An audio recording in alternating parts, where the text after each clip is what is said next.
Okay, hello everyone. It actually feels a little awkward to me not being able to see everyone. I only see John.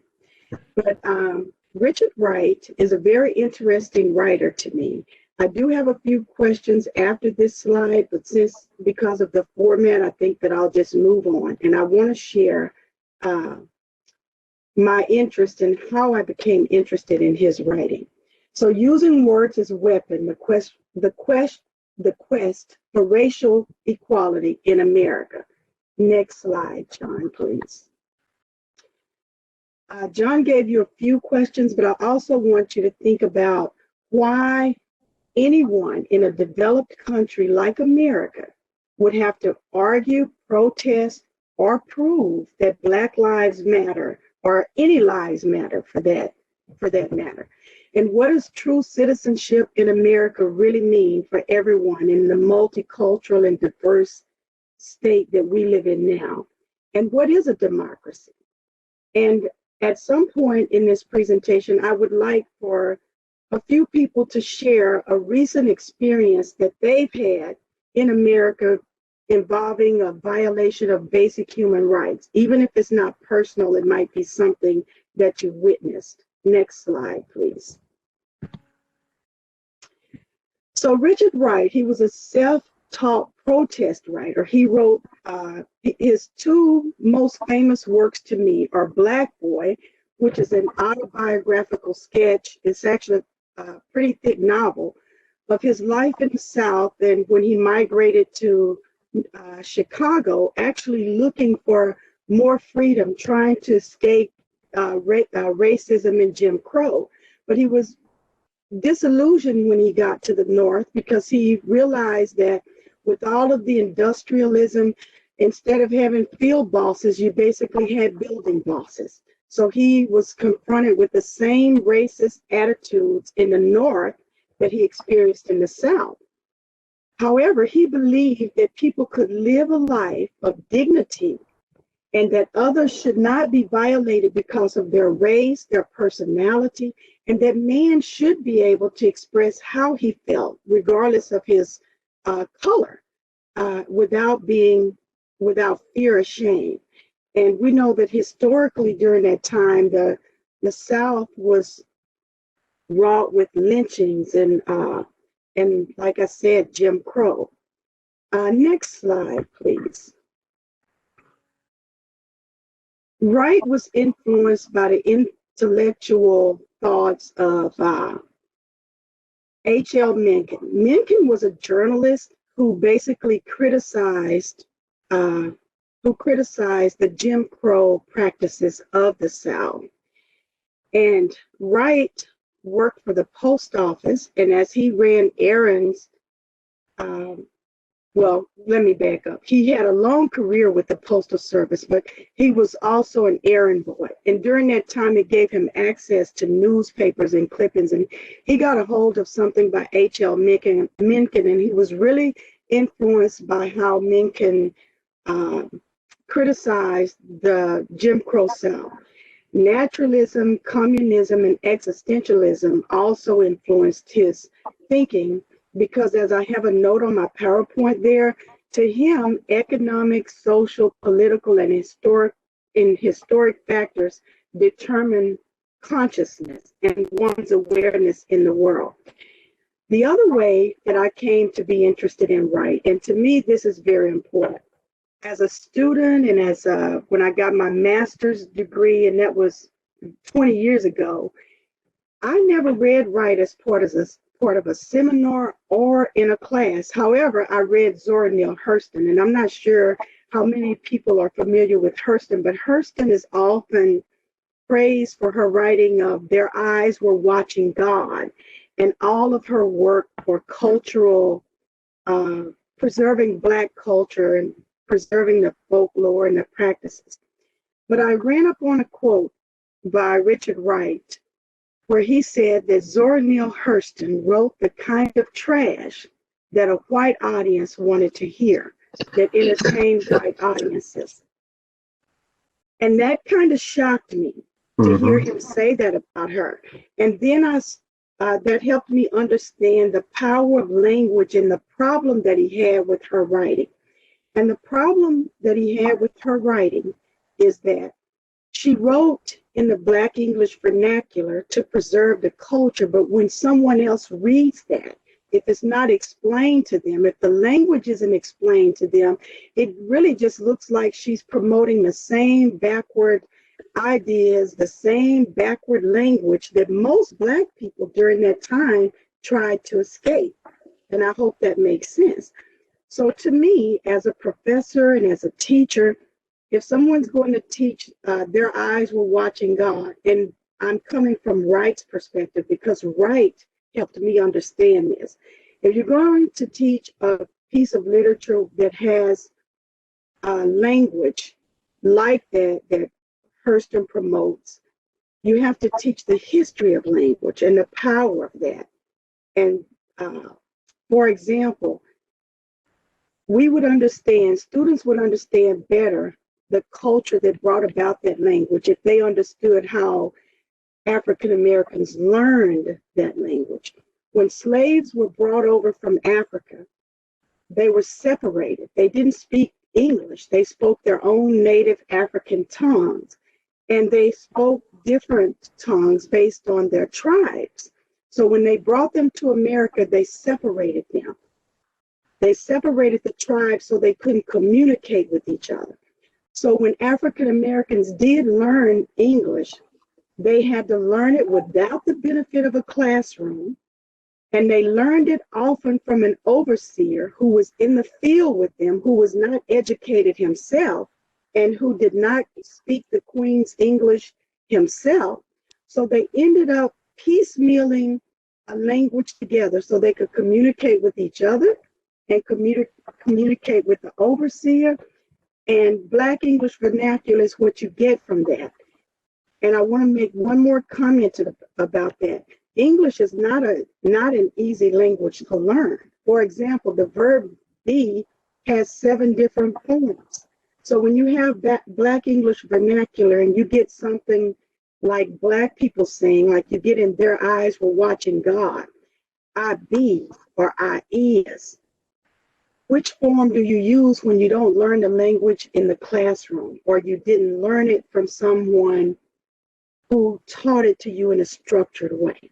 And that's my point. And that's how I came to Richard Wright and reading his works and his commentary. And so I hope that in the future, if you consider that, if you're going to teach a novel like Their Eyes Were Watching God, that it's explained why and how language was acquired and what makes that important for preserving culture in some way, or folk ways in some way. And if anyone has any questions about that toward the end or even now, I'm happy to take them. Next slide, please. This is a video clip that I'd like for us to listen to on some commentary on Richard Wright, because Richard Wright was also ostracized a lot. And he was sometimes thought of not being open to ideas for other Black writers like Zora Neale Hurston or James Baldwin. So this is about a 4-minute clip. Okay, just to alert everybody in the audience, we hope this audio works okay. This is a bit of an experiment, so Cindy and we've got our fingers crossed here on that. And okay.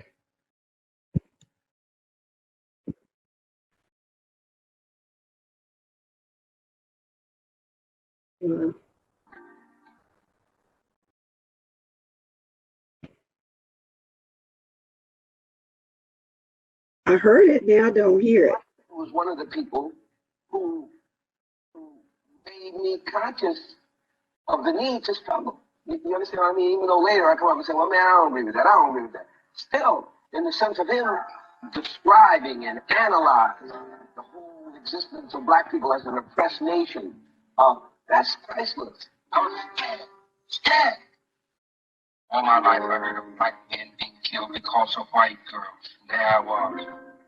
Richard Wright proved that the black writers are right considerably better than most of the white writers of his day. After Native song, the condescending attitude toward black writers was over. He said, nothing comes before my art. For him, his art was sacred. He didn't care about anything else but that. What he had to do was the most important thing.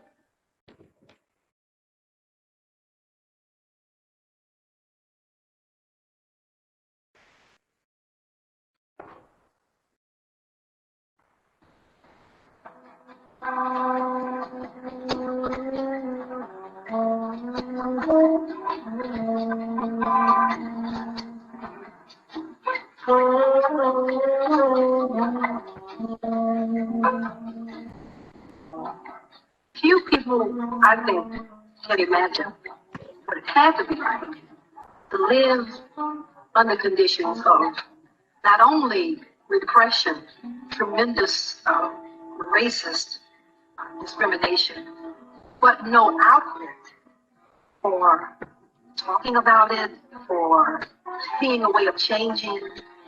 In the early 1940s, I would say that most white Americans never thought about blacks. They never thought about blacks except maybe as maids in quarters. And there was no consciousness at all of what was going on in the country. They had been objects, they had been photographs, they had been images, they had been simply books. White people only knew black people in certain kinds of movies and films. It was black musicals, it was shuffle along, the comic routines, it was the wonderful jazz music, of course. What people talk about in terms of the Harlem Renaissance, the jazz age. All of that was part of the created an imagery of black people that had to transform. When Native Son came out, all of a sudden, bam, hit him right between the eyes. I said he came like a sledgehammer, like a giant out of the mountain with a sledgehammer, riding with a sledgehammer. I saw the book right after it had come out. I'm sure it wasn't even on the stand. I simply stopped existing. I missed school for at least a week. I couldn't function for 2 weeks. Black people had no opportunity to say what it is they needed to say. And so the fact that he discovered that one could do it in writing, do it ever so articulately, meant that millions of people could now have a voice through him. And he was so fired up by what he was doing. One of the things, characteristics of Wright was his determination and stubbornness. What stunned American readers about Native Son was its searing indictment of racism. This was unprecedented in 1940, equally astonishing for the time. It was written by a Negro, the radical young writer Richard Wright. Wright said he gave Native Son everything he had because once America read it, he might never get another chance. It became a runaway bestseller, and he became one of the nation's most celebrated authors.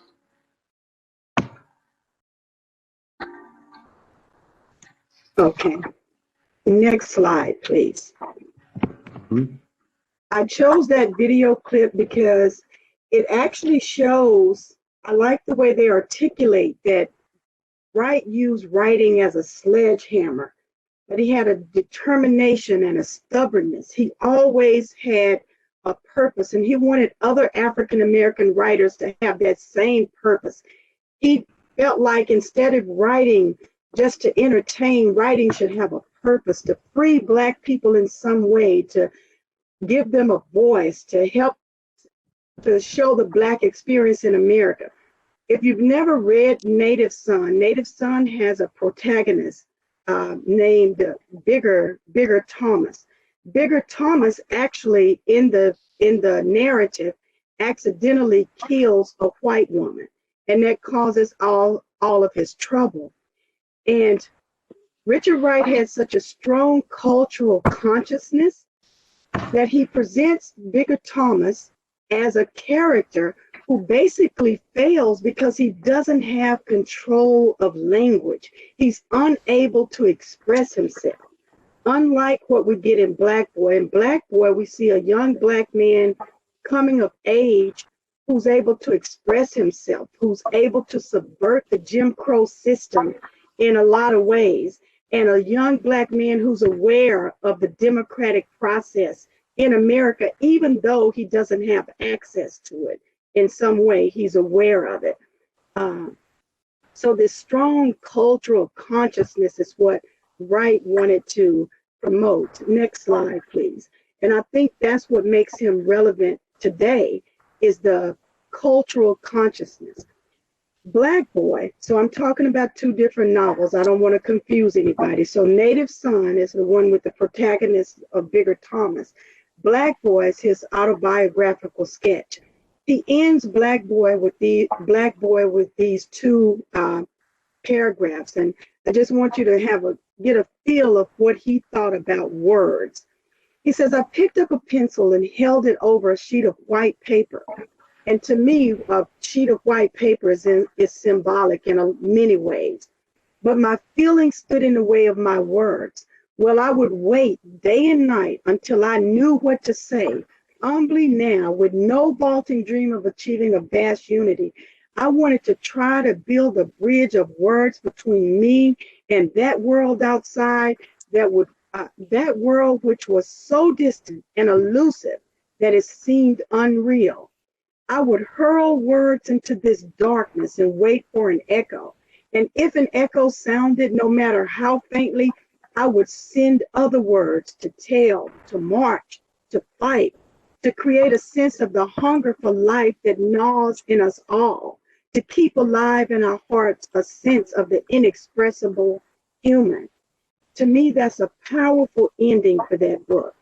And it's so powerful that it shows that all minorities, no matter what class, there's an inexpressible human in us all.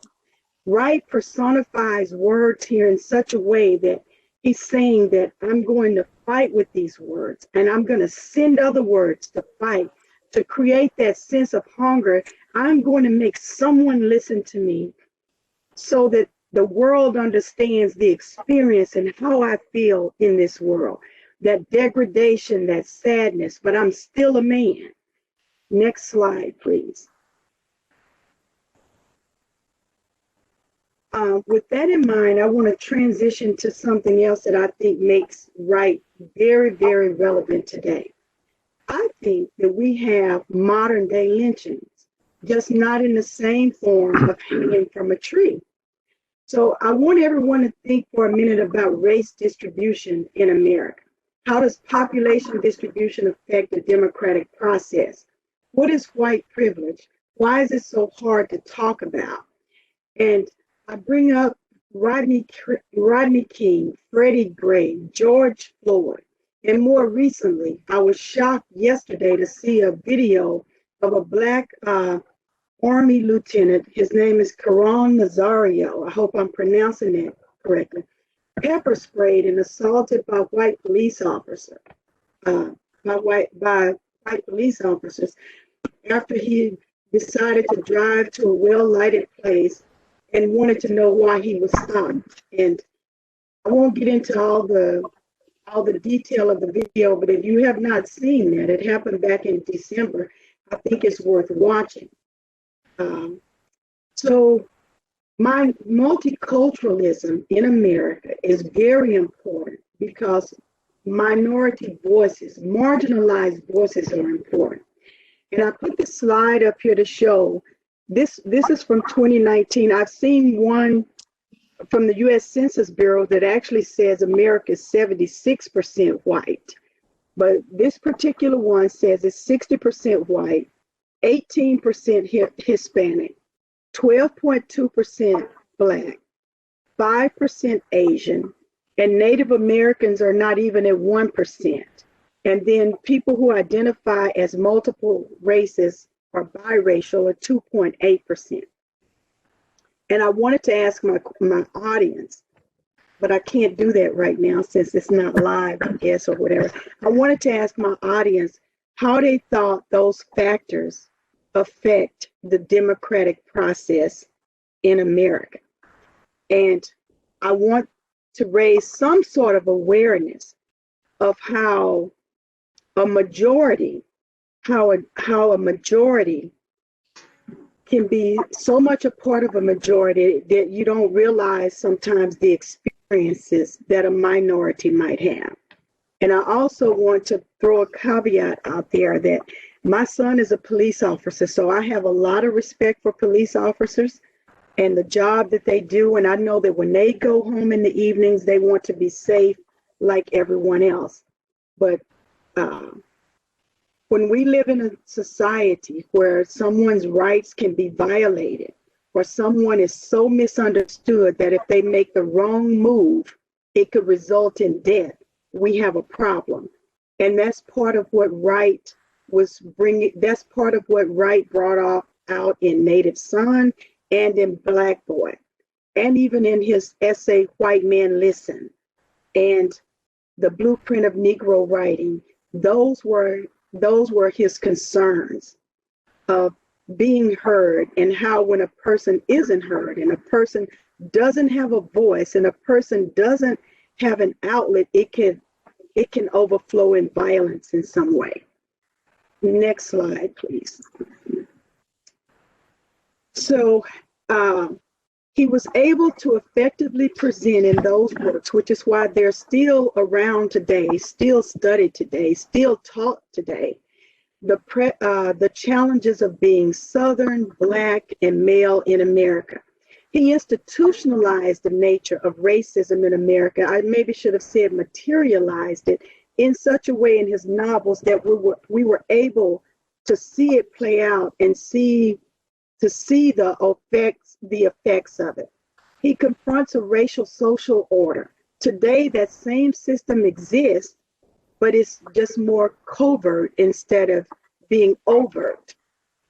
He had a hunger of spirit, and that hunger of spirit helps us to understand oppression and suffering in the lives of exploited people who have no outlet. He yearned for authority and freedom, which often caused him to be misunderstood. He wasn't expecting handouts. He was actually offered a job. He took the post. I want to point out two things, backtrack a little bit. He only made it to the 9th grade, so he was a self-taught writer. However, he graduated as valedictorian of his 9th grade class. When he took the postal exam, the first time he wasn't able to, he was disqualified because he was too thin, he was too malnourished. I don't understand how that happened, but that happened to him. He went back and he took the exam, and he had the highest score on it, but he turned it down to continue his writing career. So I think that's very, very significant and important to point out that he had such a hunger to be understood as a man, not to have a handout, but to be understood as a man. Next slide, please. And to have a freedom to speak as part of a democracy. He used his words. Can you go back one slide, please? Well, or what did you go? Okay, forward. Okay. He used his voice to subvert Jim Crow, because his mother instilled it in him in such a way that she beat him after finding out that he had got into a fight with some white boys, as children will do. You know, the neighborhoods meet together, but the boys had a fight and he was hurt. He got hit in the head with a bottle. But when he told his mother, her reaction was, how come you didn't hide? How come you're always fighting?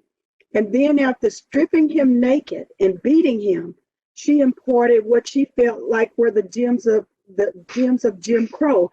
Some of the same things that we hear today. She said, he said he was never to throw cinders anymore. He was never to fight anymore. He was never under any conditions to fight white folks again. And she asked him, when was he ever going to learn to be a good boy? And she said, you ought to be thankful to God that they didn't kill you. So that was, I think that shaped him in such a way that he really felt degraded, but he hungered to be respected as a human being. Next slide, please. In Chicago, after he was introduced to the works of M.L. Menken, most people have heard of him forging the note to the librarian. So he was trying to figure out how he could get some books from the library on H.L. Menken, and he wrote a note, and this is a famous note where he says, "Dear Madam, will you please let this nigger boy have some books by H.L. Menken?" He wrote it in that way because he forged the name of one of his bosses. He wrote it in that way because he figured that no one would think that a person would write that about him or herself. And he felt it would be believable, and it worked for him. As a writer, he distanced himself from most of the Black writers of the Harlem Renaissance, but I want to point out that he helped them. If you go back and research it, he gave many of them a hand, from Ralph Ellison to Langston Hughes to James Baldwin. He helped them achieve their successes in publishing their works. So to Wright, he wanted Black writers to take a Marxist perspective on things because he felt that offered the maximum degree of freedom of feeling and thought, and to show the economic disparity and inequality in America. Works like Zora Neale Hurston and even Langston Hughes and James Baldwin, if you've heard or read the works of those writers, he dismissed some of them as humble novels, poems, and plays, and I'm quoting him, written by prim and decorous ambassadors who would have begged to white America. He didn't want to beg white America for anything. He wanted to show and demonstrate the experiences of Black people in America. Next slide, please.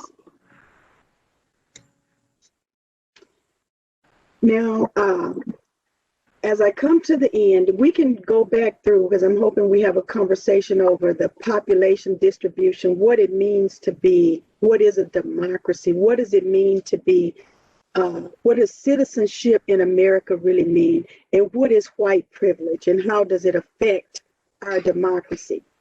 I want us to think about, at the end, very end, how can we contribute to America becoming a better democracy?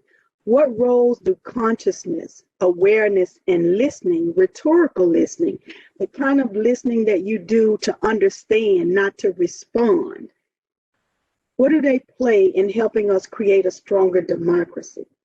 Can you go back to the slide where I talk about modern day lynchings? Yeah, and I want to give the audience a chance to ask questions or comment on what is a modern day lynching? What could be considered a modern day lynching today? The audience, put that in the chat box. That's probably the best spot for that at this point.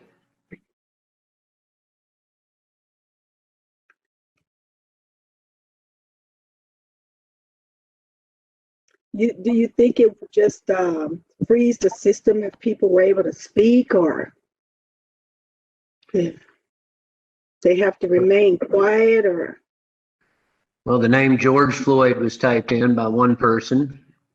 I can't read all of them because I have the PowerPoint up. I can read most of them. Keep typing them in, folks.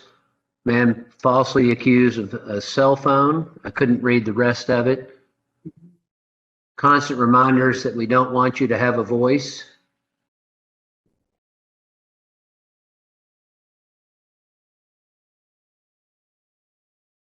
I'm not seeing any others. Okay, here's one. Targeted killings of particular kinds of people. Death row.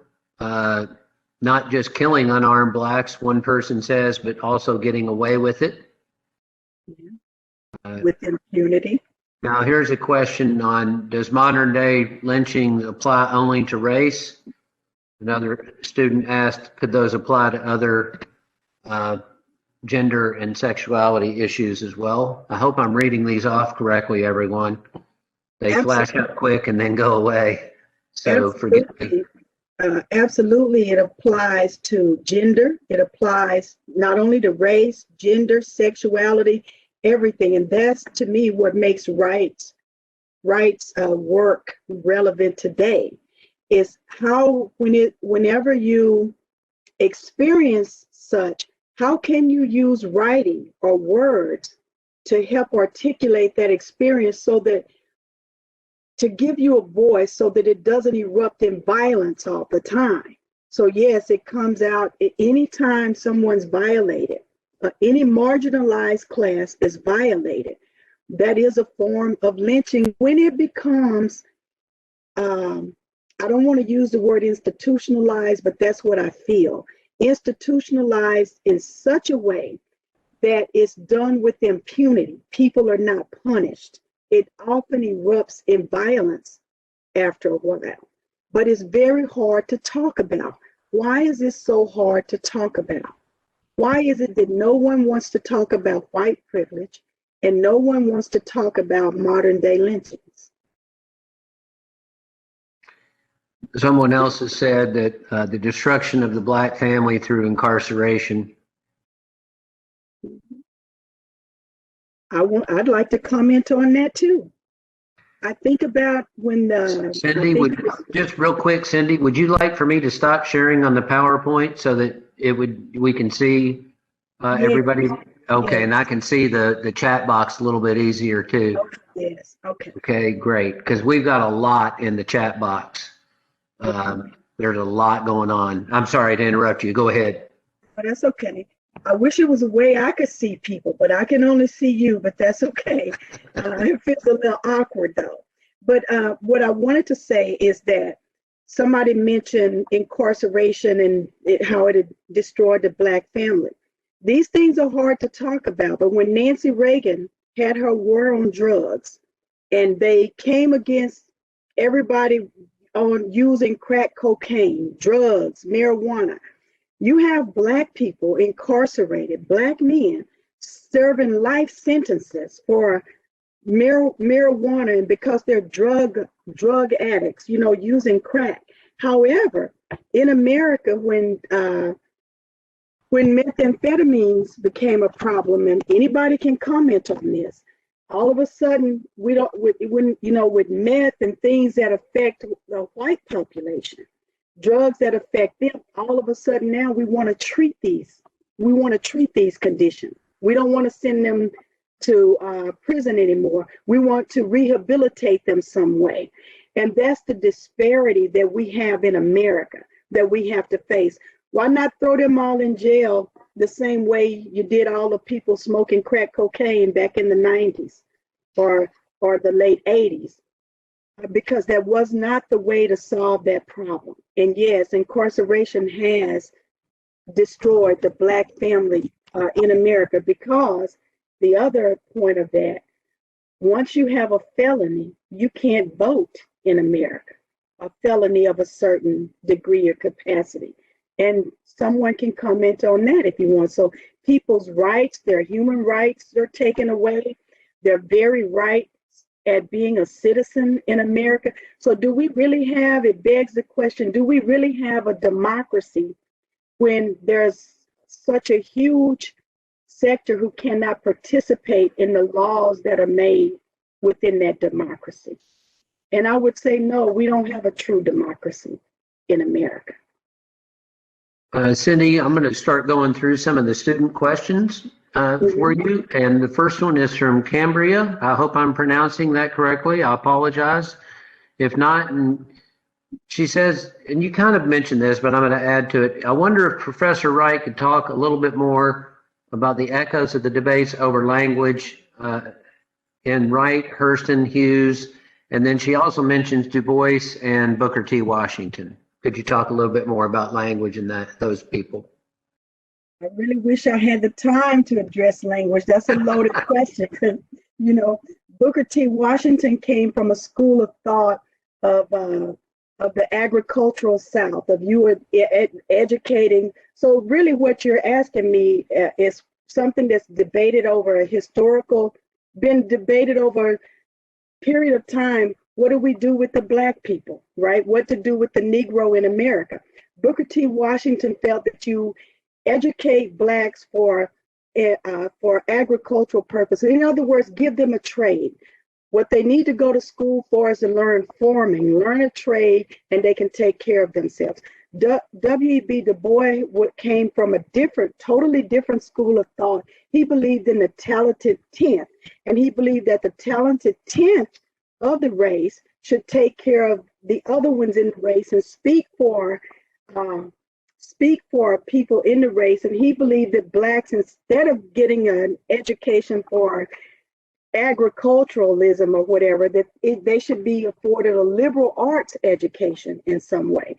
So Richard Wright, I would place him right in the realm with, definitely with W.E.B. Du Bois, definitely not with Booker T. Washington at all, because most Blacks, most educated Blacks at that time, especially, did not agree with the philosophical thoughts of Booker T. Washington. Zora Neale Hurston, being female, I didn't want to get in this little presentation, get into that part of it, but Zora was an anthropologist, first and foremost. So she was interested in language and just hoodoo, voodoo, just Black culture in general. And that basically, I want to use the word, inflamed Richard Wright. He felt like at a time when we are living in Jim Crow and segregation, that's not what we needed to focus on. And I would venture to say that Zora Hurston probably spoke very good English herself, but what she was promoting, her research was funded basically by white folks. And so in order to get her funding, she had to dig up pieces of Black culture. And I hope that I'm addressing and answering your question about language. And that's a whole nother talk in itself to talk about those. I'm kind of wondering as you talk about, did he live long? Well, one thing I'm wondering about is what did he think the role of literature was in terms of improving race relations? I guess that would be one question I would have. Did he live long enough to see the civil rights movement? And what did he think about it? Richard Wright? Yes. Yeah. No, Richard Wright died in 1960. So he saw the beginnings of it. And he wrote that Not My People's War, which is what he presented, I guess, at the Boondong Conference in some way. But he didn't get to see the realization of the civil rights movement, if I can say it that way, because he died too soon for that. And what was the first part of your question? Well, what role did he think literature had to play in people being honest about racial problems? And I actually thought I addressed that. Yeah. But to him, that's what he was doing with Native Son and Black Boy. He was trying to present the truth and the reality of living in America. Naturalism and existentialism are philosophical schools of thought where man is basically a victim of his or her environment in some way. Well, not victims of environment, but existentialism is where man takes control of it in some way. Like you're a victim of your environment, but you take control of your existence in some way. So to him, writing was a way of him taking control of his environment. I hope I got that right. I stand. No, that's good. Here's another question that's interesting about. Do you think he would? This is from another member of the audience. do you think Richard Wright would still rather live in a place like Paris than reside in the United States today? Absolutely. I think he would Wow. be disgusted with the way things are in the U.S. And you have a school of thought of people who refuse to see that situations and circumstances have improved, but it's still difficult for some marginalized groups. They want to say a little bit of improvement has taken us to a place where we have freedom and we don't need that hunger anymore. That we have freedom, we have equality. And we do have freedom. We have made great strides. And there are great people in the U.S. Great people. Everyone's not part of an oppressive class just because of their race. I'm trying to think of the best way to say this, but I think that Richard Wright would still live in Paris. He might have frequented and came back, but I think he would have critiqued America, and I think he would have been disillusioned as events unfold. Did he ever? Go ahead. No, did he ever give up on his Marxism / communism? He did. He did. He resigned. He officially resigned from the Communist Party. I don't know what year it was. It might have been maybe 1937, but he resigned from it because he did not agree with them trying to control what he wrote. It was over his freedom of thought and his freedom of writing. He was a very, very, like Ralph Ellison said in the video, he was very stubborn, he was very determined, but he was very intelligent and very smart. And he stood on what he believed. He didn't back down. So yes, he did. I would say he divorced the Communist Party. Yeah, Okay. He divorced him. Yes. Okay. More questions, folks. Keep typing them in. There's a lot of comments. They're not necessarily questions, but there's a lot of comments in the chat box. A student of mine asked about cartel killings. Would that count, in your view, as a form of modern day lynchings? Cartel killings? I haven't thought much about cartel killings. When I hear cartel, I'm thinking about drugs. So someone else maybe can comment on that, or who's killed somebody. I don't think I understand the question. Okay. To answer Okay, that. they can type up an update if they need to. So would you recommend, from another audience member, would you recommend starting with Native Son, or would you recommend starting with Black Boy? I would recommend if you're going to read Richard Wright, I would recommend that you start with Black Boy, his autobiographical sketch, and move to Native Son. And I want to reiterate, these are works that I explored on my own. I would give anything to have a seminar and be able to discuss those novels and his writings with other peers or other scholars in some way.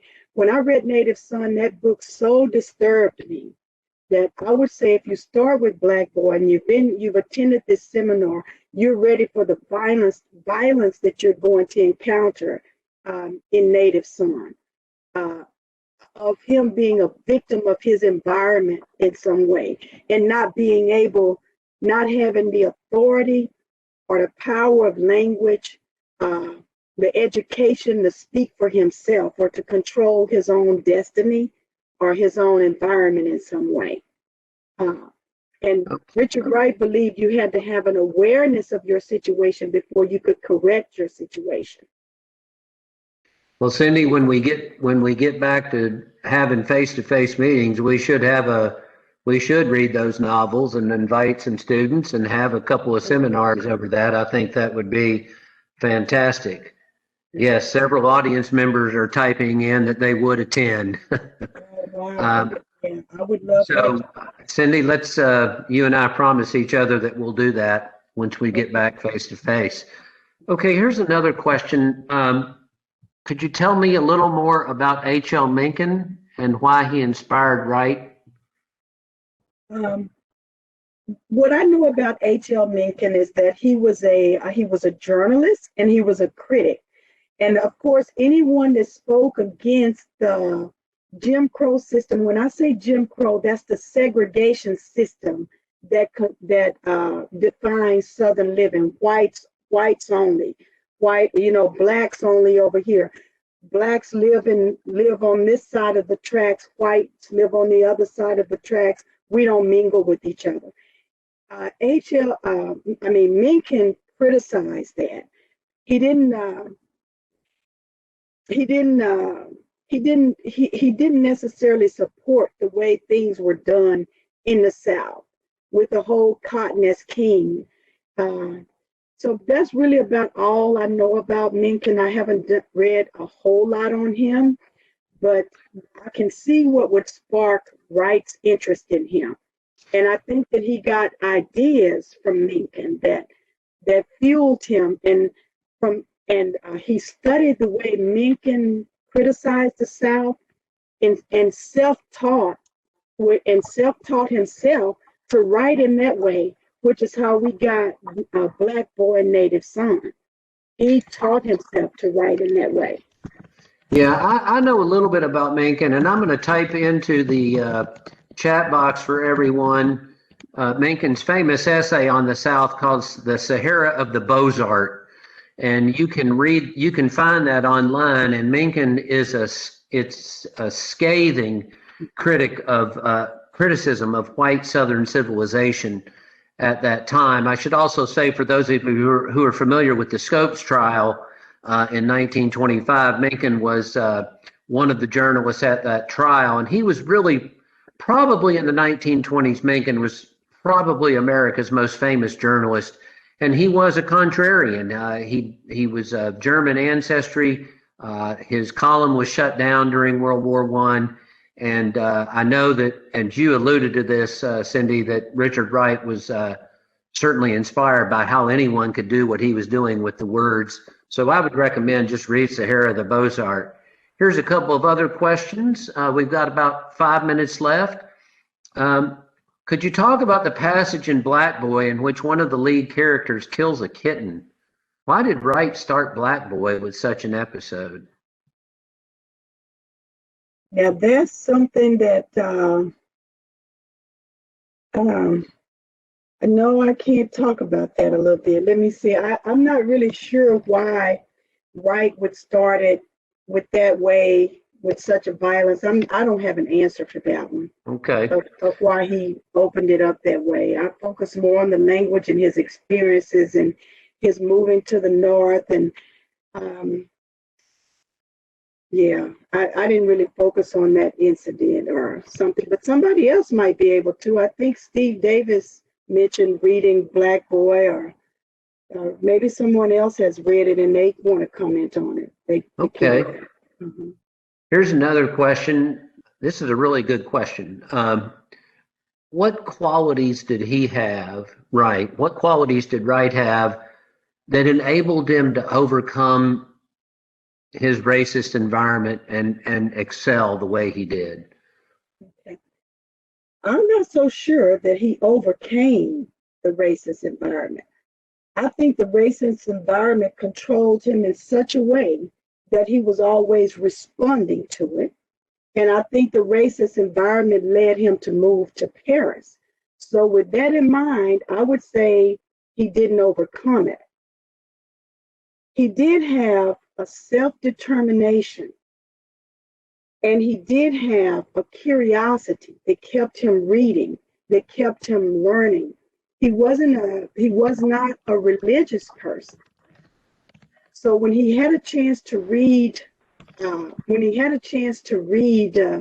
works by someone like Menken and Theodore Dreiser, and he was influenced by a lot of other writers. When he had a chance to read those works, he opened his understanding to that, and he looked for ways that he could use their ideas their skill in his own writing in some way. That's my answer to that. Okay, so Steve Davis has an answer on the kitten episode. He said, yeah, Steve said, I think he was commenting on the preciousness of life in that passage. I think he was comparing killing the helpless cat with what happened to blacks who were lynched in Mississippi. I want to reread that. I'll revisit that part about the kitten, because it's been a while since I read Black Boy, and I just reread parts of it for this, to give this talk. But yeah. Well, Cindy, I think we're about out of time. I'd like to recommend to everybody that you read Black Boy, and I'm holding up my copy of Native Son for you. And when we get back to campus, we will have a seminar on those books. And thank you, Cindy, for such a great session. We appreciate it. And may I make one more comment? Sure. Okay, and I'll make this quick. I hope that anyone who chooses to teach, because I know that we have a diverse audience, if you choose to teach a novel written in Black English vernacular in some way, or one that focuses on the Black English vernacular or African American vernacular English, as it's called now, that some attention is given to the history of how language was acquired, and how Blacks had to learn language without the benefit of a classroom, and piecemeal a way of communicating with each other. And that's what they pass down to their children. I hope that attention will be given to that.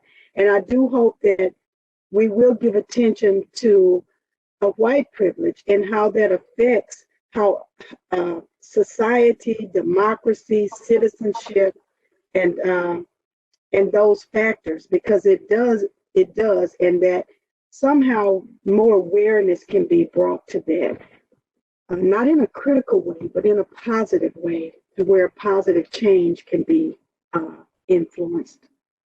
Well, literature can be a vehicle for that, I think, and maybe we can all commit to reading more. Thank you, Cindy, so much, and thank you everyone else for attending. This has been a wonderful session, and have a nice day, everyone. Be sure to follow us on social media at Facebook, Twitter, and Instagram. Like this video, leave a comment, and hit that subscribe button to be notified about our latest content.